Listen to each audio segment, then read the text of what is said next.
Majelis Hakim memutuskan untuk menggabungkan sidang Eliezer dengan dua terdakwa lainnya, yakni Ricky Rizal dan Kuat Ma'ruf. Lembaga Perlindungan Saksi dan Korban atau LPSK menilai sidang Eliezer idealnya dipisah dengan terdakwa lain lantaran status Eliezer adalah sebagai justice kolaborator. Untuk membahasnya sudah bergabung bersama kami Wakil Ketua LPSK Ibu Susila Ningtyas serta mantan Hakim Agung Profesor Gayus Lumbun. Prof. Gayus, Bu Susi, selamat malam. Ya, selamat malam. Selamat malam. Ya, terima kasih telah hadir bersama kami di Prime Time News. Saya ke Bu Susi. Bu Susi, LPSK khawatir apabila sidang Eliezer yang kita tahu sebagai justice kolaborator digabung dengan Kuat Ma'ruf dan Ricky Rizal ini bisa mempengaruhi psikologis dari Eliezer ya. Apakah dari sidang hari ini terbukti kekhawatiran tersebut, Bu Susi?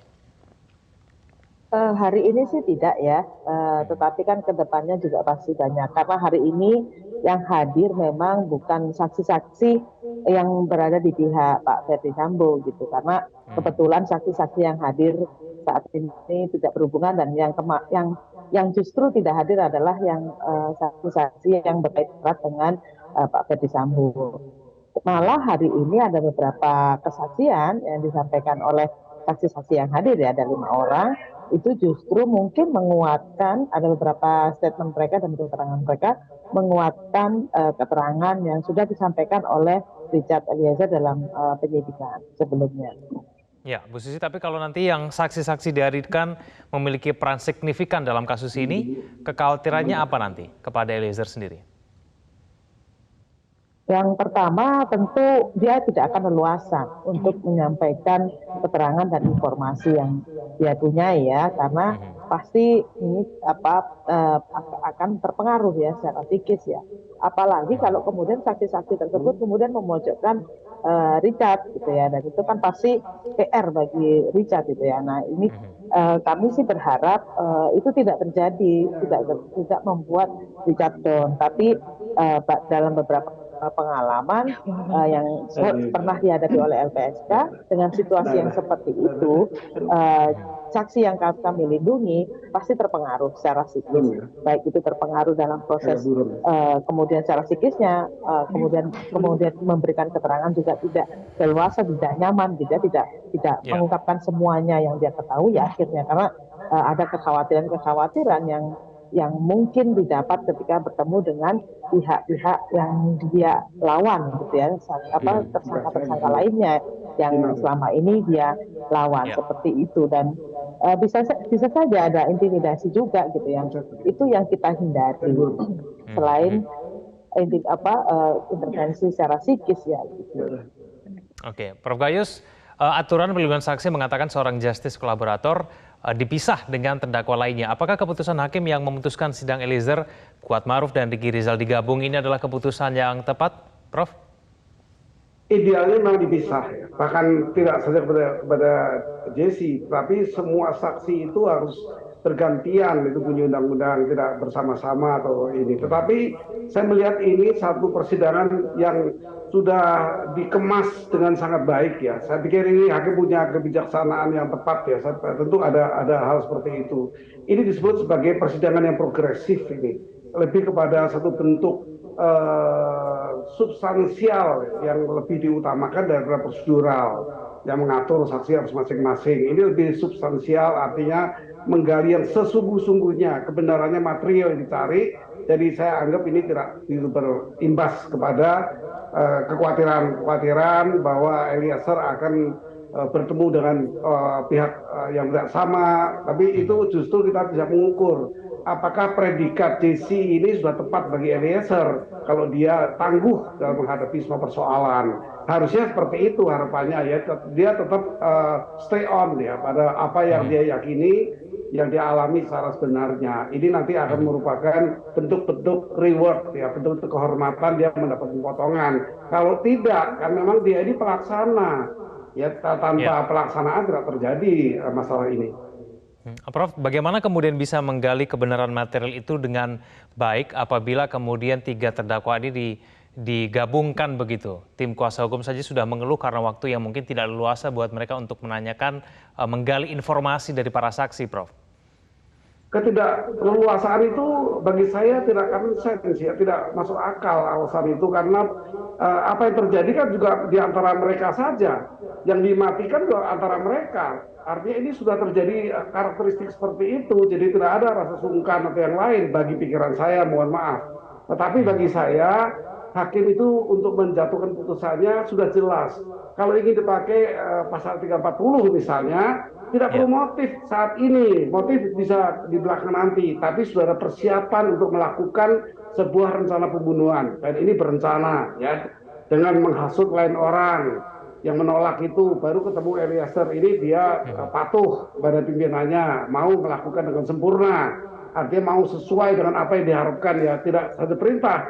Kalau perintah kan menembak bisa kaki, bisa udara, tapi ini yang berpotensi mematikan. Artinya ini harus dia bayar dengan status dia untuk mengungkapkan yang sebenar-benarnya terjadi, sehingga terungkap semua masalah ini, dan itu akan meringankan bagi terdakwa yang berstatus JC tadi. Kalau hakim menggunakan alasan kemudian menggabungkan 3 terdakwa ini karena efisiensi waktu, nah ini bagaimana, Prof? Ya memang selain waktu, bukan hanya waktu, kami ya, kalau menyaksikan di luar ini lebih kesempatan yang baik, tidak jadi ini sistematis. Proses dari menganalisis kejadian di pengadilan ini sangat tepat ya, tidak menunggu besoknya baru keterangannya, itu mungkin kita tidak mencatat, tapi ini langsung ya terjadi sangat sistematis. Si A mengatakan demikian, saksi si B mengatakan demikian, statusnya apa, kemudian ini bagi saya justru yang tepat. Tetapi kalau tadi diberitakan ada yang tidak hadir, nah ini yang perlu sangat diwaspadai, karena ancaman hukumannya ada ya, dan wajib dijemput ini paksa di pasal 159 ayat 2 KUHP ini jelas.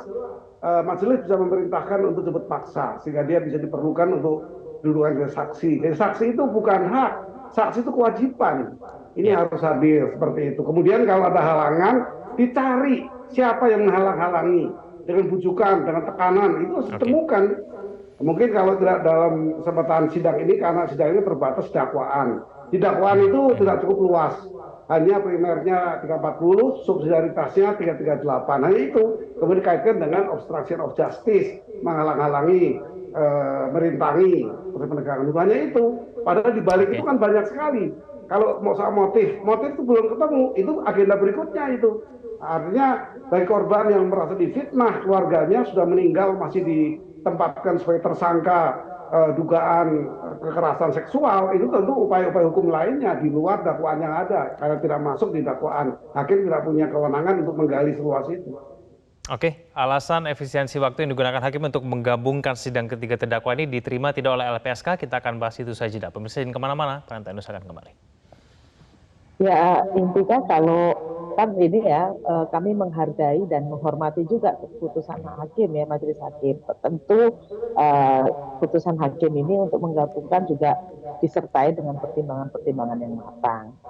Sehingga kami tetap melaksanakan kewajiban kami untuk memberikan perlindungan kepada Eliezer, dan kemudian menguatkan psikis maupun mentalnya Eliezer untuk tetap konsisten, karena ujiannya seperti yang Pak Ayu sampaikan, bahwa ujiannya adalah di sini ketika diuji konsistensi dari Baradae atau Richard Eliezer itu untuk mengungkap kejahatan yang diketahuinya ini sebagai dalam statusnya sebagai justice collaborator. Tetapi kami memang masih berharap ya ke depannya tidak ada lagi penggabungan pemeriksaan dengan terdakwa lainnya gitu ya. Jadi kami sudah berkirim surat kepada majelis hakim berkaitan dengan hal tersebut. Tetapi sekali lagi jika majelis hakim kemudian menetapkan dan memutuskan untuk digabung, ya kami menghargai dan menghormati, sehingga kami tetap melaksanakan kewajiban.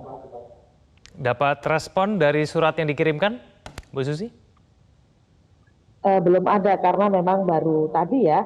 Sebenarnya sudah dikirim sejak minggu yang lalu secara pos, tapi secara langsung tadi kami sampaikan di sela-sela persidangan melalui Pengadilan Negeri Jakarta Selatan.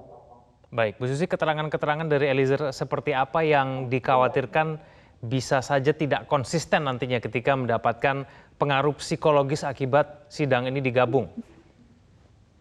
Sebenarnya sejauh ini Richard Eliezer ini konsisten ya dari awal sampai terakhir.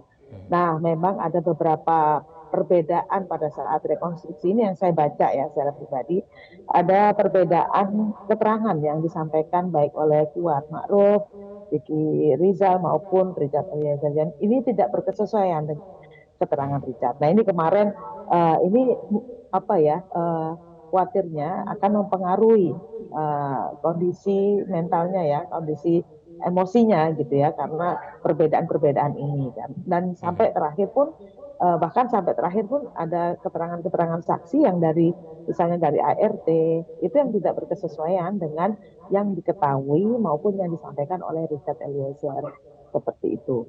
Itu yang ya kami khawatir itu akan membuat dia terpengaruh misalnya atau kemudian agak down. Tetapi kami tetap menguatkan mental dan psikisnya Eliezer supaya tetap konsisten karena ujiannya betul di sini ini di pengadilan di ruang sidang ini adalah tempat dia diuji sebagai justice collaborator.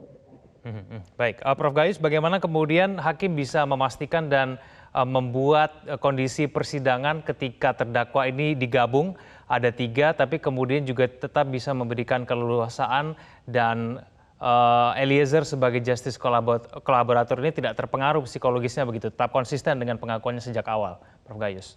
Ya, saya pikir pengaruh LPSK besar sekali untuk bisa menguatkan ya bagaimana dia harus konsisten. Saya pikir itu sudah dibekali lah atau ketika dites sudah lulus untuk itu.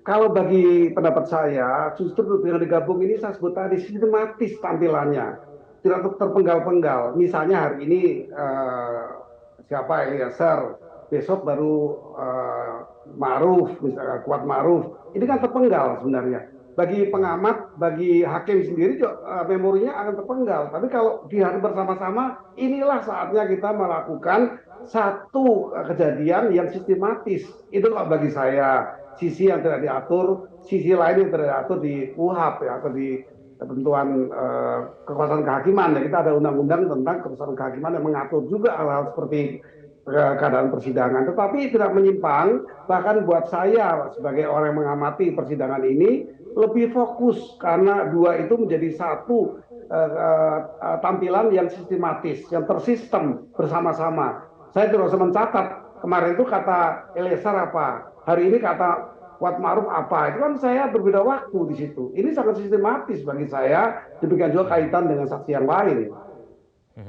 Eliezer tetap bisa konsisten tidak dengan kondisi seperti demikian, Prof. Gayus? Ya, saya yakin yang bersangkutan sudah cukup konsisten ya selama ini yang saya perhatikan. Juga dia harus konsisten kalau tidak ingin status JC-nya itu hilang. Karena JC itu tidak berkontrak, kontraknya pasti mendapat, tidak begitu.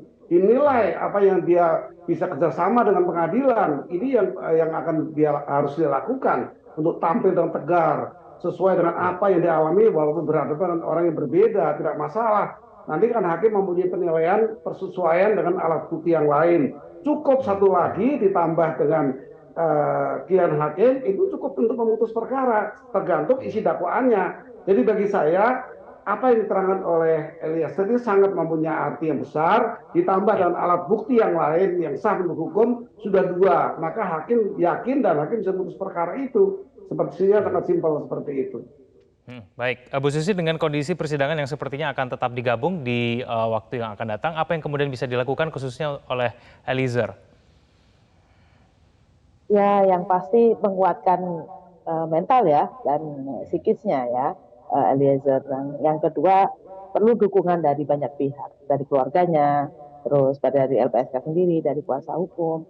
Nah, yang pasti juga ini ya memori ya supaya dia juga tidak lupa dengan kejadian-kejadian yang sudah yang dia alami sendiri gitu ya. Nah itu kalau kemudian Richard memiliki fakta-fakta baru, fakta-fakta hukum baru yang bisa diungkap untuk menguak lebih dalam soal tabir kasus ini, nah itu lebih bagus lagi gitu. Nah ini yang kami harapkan. Nah yang berikutnya adalah konsistensi ini yang perlu diuji dan sampai sejauh ini memang teruji gitu ya. Tapi dengan situasi digabungkan ini memang menjadi tantangan tersendiri bagi Richard. Nah berikutnya lagi di sisi lain nanti kami khawatirnya berkaitan kalau kemudian digabungkan dengan Verdi Sambo. Ini yang terberat bagi Richard gitu ya, meskipun belum dia sampaikan, tetapi ini bagi kami menilai sebaiknya itu dihindari. Tapi kalau sama Richard sama dengan Kuat dan Ricky mungkin masih bisa karena tidak terlalu signifikan perbedaannya. Hanya saja kita mengantisipasi kalau memang ada pihak-pihak tertentu, saksi-saksi yang dihadirkan itu kemudian malah memojokkan atau memojokkan dan kemudian mendiskriminasi keterangan dari Richard, itu yang kita hindari. Nah, apalagi nanti kalau dengan Sambo, kami berharap sih itu tidak terjadi gitu ya, karena tentu akan menyulitkan bagi Richard Eliezer. Oke, baik, kita harapkan semoga kemudian keterangan Eliezer bisa tetap konsisten di sidang-sidang yang akan datang. Terima kasih Prof. Gayus, terima kasih Bu Susi telah bergabung bersama kami di Prime Time News. Selamat malam. Pemirsa jangan kemana-mana, berbagai informasi penting lainnya akan kami hadirkan usai jeda berikut ini.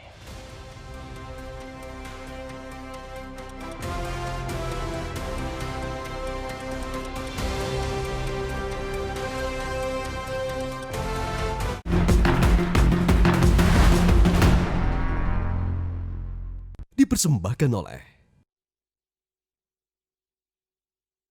Sunda Worldwide, hadir untuk memperindah dinding Anda. Sunda. Kenalin, Hoki Lakman. Bikin apa aja, hoki rahasianya.